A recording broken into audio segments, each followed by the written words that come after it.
Thank you, Greg, for wearing the exact same thing I wore tonight. Hey man, We did not call each other, but he was like, Seth's probably gonna wear monotone gray. I work on intuition and feelings. I woke up this morning, I was like, I know what's going on. I love that you showed up in the same outfit. I don't know who wore it best. Okay, he did. Fine, I get it. Look at that. Look at that. Cutie. All right, let's just start over. This is a night of start-overs, right? Yeah. You want to just... So I intro you again? Yeah, I'll start from here. Ladies and gentlemen, the one and only Greg Barris!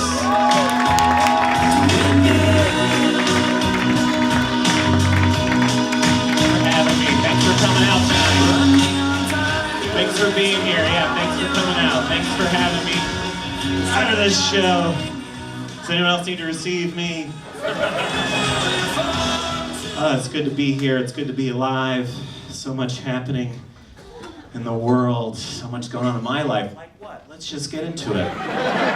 I'm doing a lot. I'm trying to better myself. I'm working on myself. I'm trying to better myself. I am. Thank you. Let's just get. I will tell you how.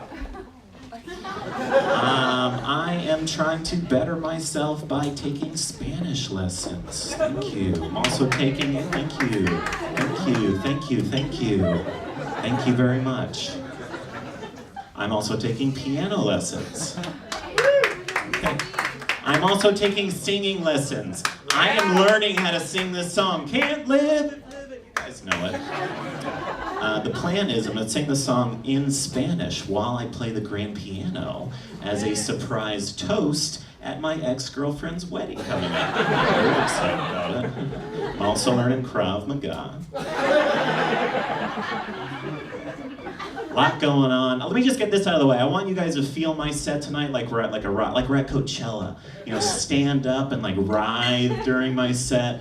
Call your lover and be like, he's doing our joke, baby. He's doing the joke we made long too. Say my punchlines. A lot of people don't like that, but just scream them out. When I do, we can do them back to back if you want. We can come on stage. We do them back to back. A lot of people are like, boo, same joke. I want you guys to be like, he's doing the same joke. Get your kid on your shoulders, cover yourself in mud. You guys get it. My parents are also trying to better themselves, and they are retired, and they are now Uber drivers. My parents are Uber drivers. So what that means is one day you could be going wherever you're going and get into a car with both of my parents. So where are you going? Pretty sure it says on the app where I'm going. Yeah, but where are you going? You going on a date? You look nice, you should have brought flowers. Remember when you brought me flowers on our first date?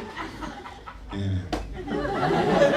You got a dog? We got a dog named Piper. He's a Jack Russell Terrier, right, Ron? Mm-hmm. He's had diarrhea for 3 nights in a row. That's where our Yaya got her mastectomy. We used to have another dog, Phoebe. But the Lord decides to take who he decides to take. That's where Jody and Thomas got married. Are you gonna get married to this lady or guy? We don't judge in this Uber. It was an English car. A lot happening in the world, a lot happening in my life. Let's see, I want you to understand me a little bit better. So, I am living with an 18-year-old girl. I'm not 18, 16. Thank you very much. And it's weird living with someone so much younger than you because it changes you. Like, I'm learning that I'm already a crazy old man. Like 12:30 is when I want to be like tucked into my bed in my sleeping situation, passing out to a Netflix like 50 episode serial killer drama. So it just goes through in my sleep. And I wake up the next morning like, who touched this? Becky, who touched this? Someone touched it. And it's weird living with someone because I'm learning that I am a crazy old man. I'm already a crazy old man. I do crazy old man things. Instead of, like, when they're loud at 12:30 at night, instead of doing normal people things like, hey, can y'all just keep it down? Hey, do you mind just keeping it down? I get out of bed and I get to the door and I just open and close the door. And then I heavy sigh the whole time.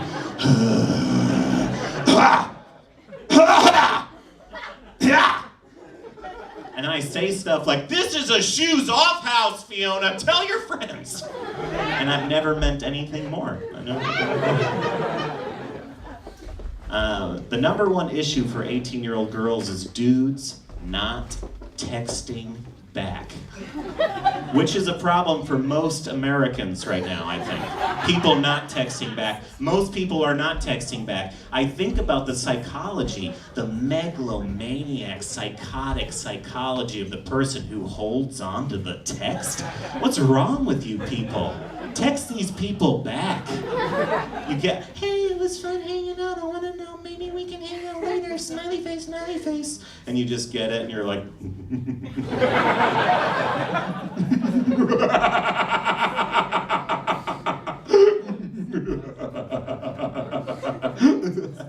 send a pumpkin.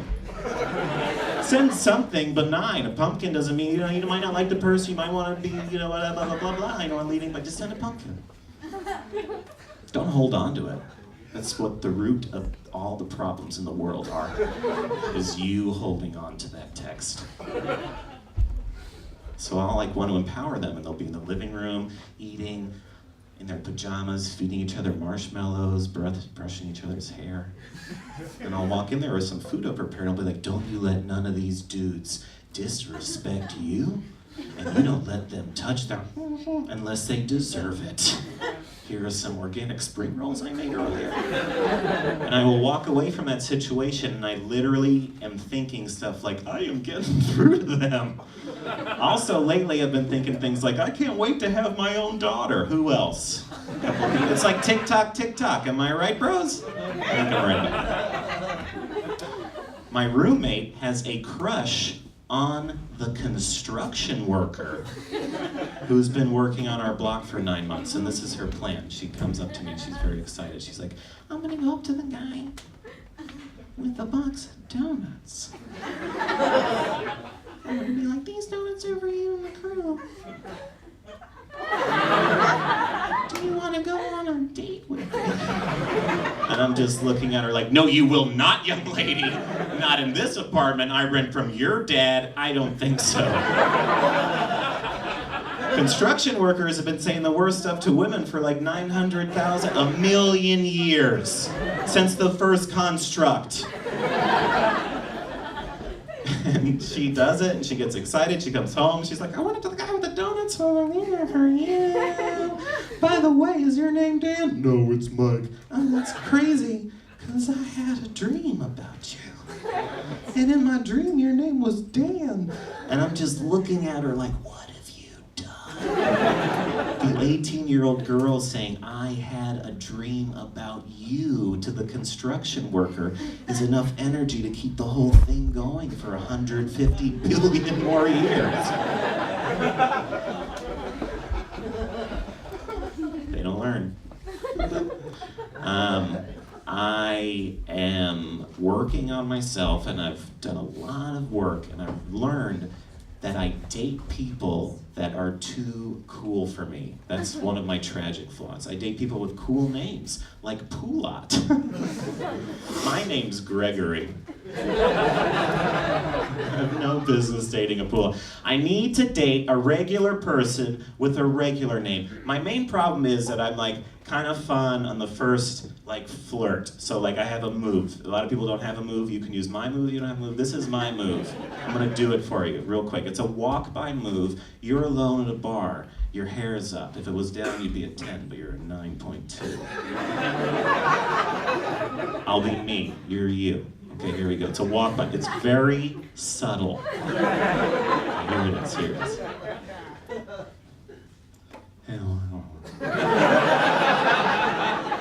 So because of that, I'm always dating these Poulats, and I learned I gotta date a regular girl with a regular name, like a Carol or a Pam.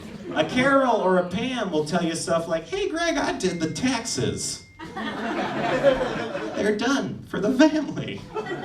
A Poulat says stuff like, I'm at the wrong airport and my shoe's broken and I forgot my wallet. You need to be here right now. You're so wrapped up in Poulat, you're like, I love you, Poulat, I'll be right there. My life is your life, Poulat. I love you, I love you, I love you, I love you. Sometimes, Poulat, I think I'm you. Poulat, hello?